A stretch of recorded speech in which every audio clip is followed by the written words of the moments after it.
এখানকার বাঘ অন্যান্য জঙ্গলের মতো এত মোটা ফেটিয়ে এরম না। ওখানে যেমন এখানে খাবার সংগ্রহ করাটা একটা বিরাট চ্যালেঞ্জ। নিয়ম মানে প্রথমত নদী সাঁতরাতে হয়, দ্বিতীয়ত এত কাদা, তার মধ্যে শিকার ধরা, শিকার পাওয়া, অনেক পরিশ্রম করতে হয়। আর আমি যেটা দেখেছি এত বাঘ ধরা এবং ছাড়ার সাথে যুক্ত থাকার সুবাদে হার্ডলি 120-র উপরে আমাদের কোনো ফুল গ্রোন টাইগারের আমি ওয়েট দেখিনি। বাট নরমালি কি কত হয়? নরমালি 200-250 হ্যাঁ, এরকম। 250-র উপরে তো ফুল গ্রোন মেল টাইগার, কানা, বান্ধবগড়, রণথম্বর এসব টাইগারে আছেই। কিন্তু এখানে 120-র উপরে আমি এখনো পর্যন্ত আমার অভিজ্ঞতার ভিত্তিতে আমি যেটা দেখলাম নেই।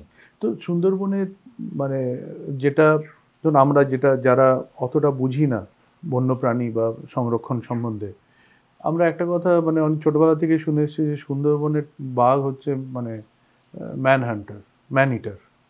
এটা কেন এই প্রবাদটা এসছে? এটা কি নোনা জল বা কিছুর জন্য না কেন? এটা শুধুমাত্র বাঘকে ব্লেম করার জন্যই বলে। দেখুন একটা জিনিস, মানে আমি সুন্দরবনের ছেলে, জন্ম এখানে, বড় হয়েছি এখানে আমি অনেক কিছু, মানে এত বাঘ ধরা ছাড়ার সাথে যুক্ত। বাঘ যখন গ্রামে আসে তখন কিন্তু মানুষকে মারে না, কিন্তু মানুষ যখন জঙ্গলে যায়, জঙ্গলের মধ্যে অ্যাক্টিভিটি করে, তখন কিন্তু বাঘ আক্রমণ করে।